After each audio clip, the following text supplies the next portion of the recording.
بسم اللہ الرحمن الرحیم۔ السلام علیکم گائز، اگر آپ لوگ ہمارے چینل پر نئے ہیں تو پلیز ہمارے چینل کو سبسکرائب کر لیجئے اور ساتھ ہی بیل آئیکن کے بٹن کو پریس کر لیجئے تاکہ مزید آنے والی ویڈیو آپ لوگوں تک پہنچ سکے۔ آج کا جو بیان ہے وہ مسجد نبوی کی تعمیر کا ہے۔ آپ صلی اللہ علیہ وآلہ وسلم ہجرت کر کے مدینہ منورہ پہنچے۔ مدینہ منورہ کا پہلا نام یثرب تھا۔ یثرب ایک شخص کا نام تھا، وہ حضرت نوح کی اولاد میں سے تھا۔ مدینہ منورہ میں نبی کریم صلی اللہ علیہ وآلہ وسلم کی آمد جمعہ کے روز ہوئی، چنانچہ اس روز پہلا جمعہ پڑھا گیا۔ جمعہ کی یہ پہلی نماز مدینہ منورہ کے محلے بنی سالم کی جس مسجد میں آپ نے جمعہ ادا کیا، اب اس مسجد کو مسجد جمعہ کہا جاتا ہے۔ یہ کعبہ کی طرف جانے والے راستے کے بائیں طرف ہے۔ اس طرح یہ پہلی نماز جمعہ تھی۔ حضور صلی اللہ علیہ وآلہ وسلم نے اس نماز سے پہلے خطبہ بھی دیا تھا۔ اس پہلے خطبے میں جو کچھ ارشاد فرمایا اس کا کچھ حصہ یہ تھا: پس جو شخص اپنے آپ کو جہنم کی آگ سے بچانا چاہتا ہے تو ضرور بچا لے، چاہے وہ آدھے چھوہارے کے برابر ہی کیوں نہ ہو۔ جسے کچھ بھی نہ آتا ہو وہ کلمہ طیبہ کو لازم کر لے، کیونکہ نیکی کا ثواب 2 گنا سے لے کر 700 گنا تک ملتا ہے، اور سلام ہو اللہ کے رسول پر، اور اللہ کی رحمت اور برکت ہو۔ نماز جمعہ ادا کرنے کے بعد آن حضرت صلی اللہ علیہ وآلہ وسلم مدینہ منورہ جانے کے لیے اپنی اونٹنی پر سوار ہوئے اور اس کی لگام ڈھیلی چھوڑ دی، یعنی اسے اپنی مرضی سے چلنے کی اجازت دی۔ اونٹنی پہلے دائیں اور بائیں دیکھا، جیسے چلنے سے پہلے فیصلہ کر رہی ہو کہ کس سمت میں جانا ہے۔ ایسے میں بنی سالم کے لوگوں، یعنی جن کے محلے میں جمعے کی نماز ادا کی گئی تھی، نے عرض کیا: اے اللہ کے رسول، آپ ہمارے ہاں قیام فرمائیے، یہاں لوگوں کی تعداد زیادہ ہے، یہاں آپ کی پوری حفاظت ہوگی، یہاں دولت بھی ہے، ہمارے پاس ہتھیار بھی ہیں، ہمارے پاس باغات بھی ہیں، اور زندگی کی ضرورت کی سب چیزیں بھی موجود ہیں۔ آپ صلی اللہ علیہ وآلہ وسلم ان کی بات سن کر مسکرائے، ان کا شکریہ ادا کیا اور فرمایا: میری اونٹنی کا راستہ چھوڑ دو، یہ جہاں جانا چاہے اسے جانے دو، کیونکہ یہ مامور ہے۔ مطلب یہ تھا کہ اللہ تعالیٰ کے حکم سے اونٹنی خود چلے گی اور اسے اپنی منزل معلوم ہے۔ آپ صلی اللہ علیہ وآلہ وسلم نے ان حضرات کو دعا دی: اللہ تعالیٰ تمہیں برکت عطا فرمائے۔ اس کے بعد اونٹنی روانہ ہوئی، یہاں تک کہ بنی بیاسا کے محلے میں پہنچی۔ یہاں کے لوگوں نے بھی آپ صلی اللہ علیہ وآلہ وسلم سے درخواست کی کہ ان کے ہاں ٹھہریں۔ آپ نے انہیں بھی وہی جواب دیا جو بنی سالم کو دیا تھا۔ اسی طرح بنی سعدہ کے علاقے سے گزرے، ان حضرات نے بھی یہ درخواست کی۔ آپ صلی اللہ علیہ وآلہ وسلم نے یہی جواب دیا۔ اونٹنی آگے بڑھی، اب یہ بنی عدی کے محلے میں داخل ہوئی، یہاں آپ کے دادا عبد المطلب کی ننیال تھی۔ ان لوگوں نے عرض کیا: ہم آپ کے ننیال والے ہیں، اس لیے یہاں قیام فرمائیے، یہاں آپ کی رشتہ داری بھی ہے، ہم تعداد میں بھی بہت ہیں، آپ کی حفاظت بھی بڑھ چڑھ کر کریں گے، پھر یہ کہ ہم آپ کے رشتہ دار بھی ہیں، سو ہمیں چھوڑ کر نہ جائیے۔ آپ صلی اللہ علیہ وآلہ وسلم نے انہیں بھی وہی جواب دیا کہ یہ اونٹنی مامور ہے، اسے اپنی منزل معلوم ہے۔ اونٹنی اور آگے بڑھی اور اسی محلہ میں ایک جگہ بیٹھ گئی۔ یہ جگہ بنی مالک بن نجار کے محلے کے پاس تھی اور حضرت ابو ایوب انصاری کے دروازے کے قریب تھی۔ حضرت ابو ایوب انصاری کا نام خالد بن زید نجار انصاری تھا۔ یہ قبیلہ خزرج کے تھے، بیعت عقبہ کے موقع پر موجود تھے، ہر موقع پر حضور صلی اللہ علیہ وآلہ وسلم کے ساتھ رہے۔ حضرت علی کے دور خلافت میں وہ حضرت علی کے بہت قریبی معاونین میں سے رہے۔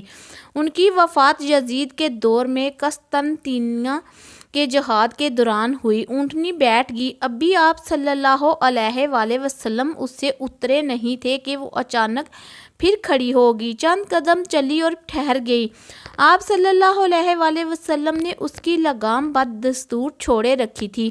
اونٹنی اس کے بعد واپس اس جگہ آئی جہاں پہلے بیٹھی تھی۔ وہ دوبارہ اسی جگہ بیٹھ گئی، اپنی گردن زمین پر رکھ دی اور منہ کھولے بغیر ایک آواز نکالی۔ اب نبی اکرم صلی اللہ علیہ وآلہ وسلم اس سے اترے، ساتھ ہی فرمایا اے میرے پروردگار مجھے مبارک جگہ پر اتارنا اور تو ہی بہترین جگہ ٹھہرانے والا ہے۔ آپ نے یہ جملہ 4 مرتبہ ارشاد فرمایا، پھر فرمایا انشاءاللہ یہیں قیامگاہ ہوگی۔ اب آپ صلی اللہ علیہ وآلہ وسلم نے سامان اتارنے کا حکم دیا۔ حضرت ابو ایوب انصاری نے عرض کیا کیا میں آپ کا سامان اپنے گھر لے جاؤں؟ آپ صلی اللہ علیہ وآلہ وسلم نے انہیں اجازت دے دی۔ وہ سامان اتار کر لے گئے۔ اسی وقت حضرت اسد بن زرارہ آ گئے۔ انہوں نے اونٹنی کی مہار تھام لی اور اونٹنی کو لے گئے، چنانچہ اونٹنی ان کی مہمان بنی۔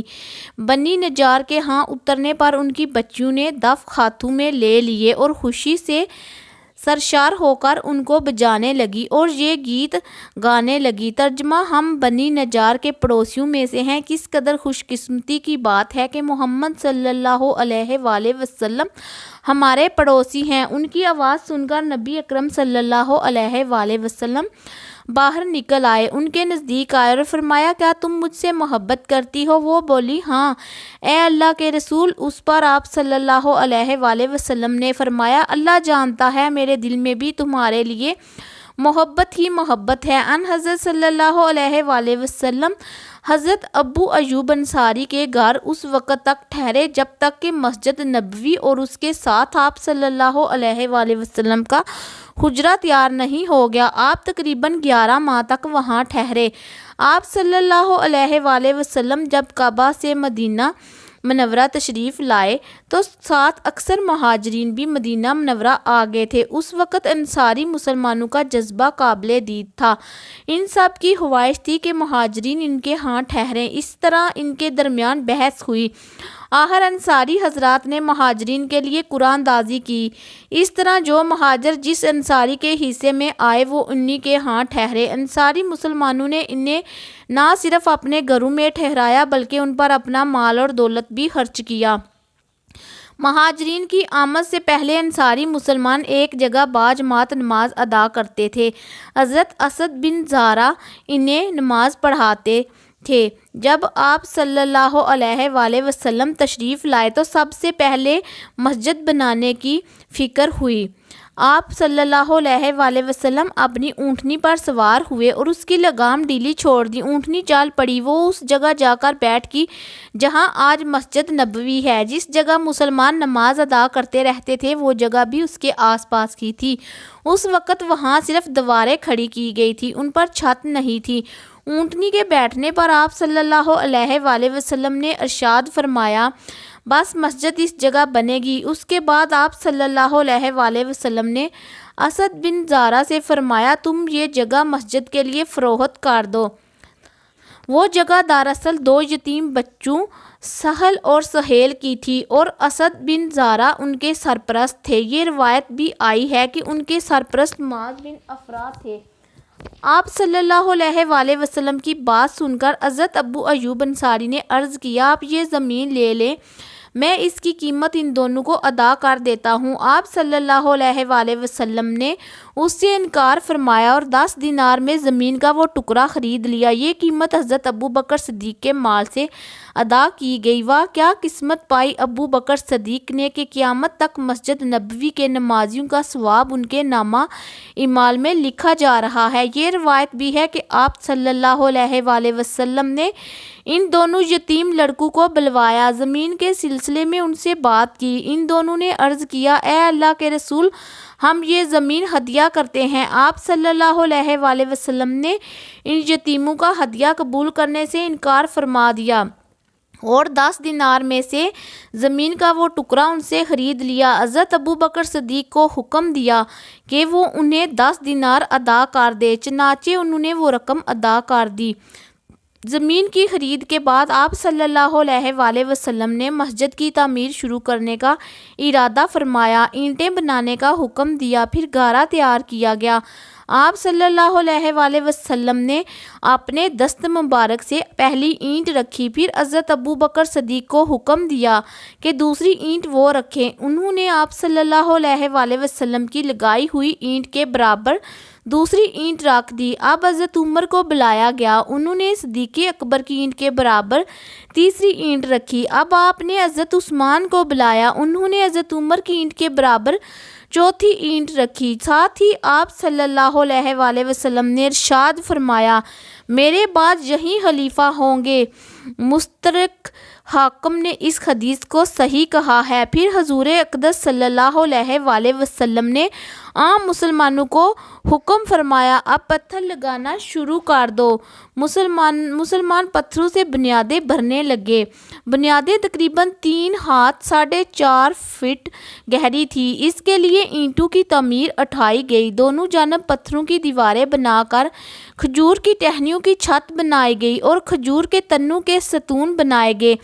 دیواروں کی اونچائی انسانی قد کے برابر تھی۔ ان حالات میں کچھ انصاری مسلمانوں نے کچھ مال جمع کیا، وہ آپ صلی اللہ علیہ وآلہ وسلم کے پاس لائے اور عرض کیا، اللہ کے رسول، اس مال سے مسجد بنائیے اور اس کو آراستہ کیجیے، ہم کب تک چھپر کے نیچے نماز پڑھیں گے؟